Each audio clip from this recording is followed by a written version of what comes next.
I will show you how to download Minecraft on PC. Open your browser.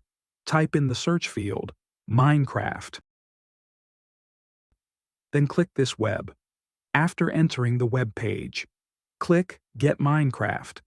Here are many options about Minecraft Edition, and it is paid. How to play without paying by going to a new tab. Type like this. After that, download for Windows. Save your download file. After complete download, install the Minecraft application. After you install, you must log into your Windows or Xbox ID. After you log in, then there will be an error notification like this. Go to Xbox application. Click Get Free. Click this. Then click the game. Download the game.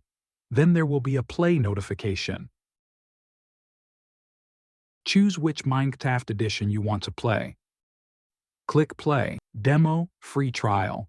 Congratulations, you can try the game. Thanks you for watching, and if you haven't subscribed yet, be sure you hit subscribe button.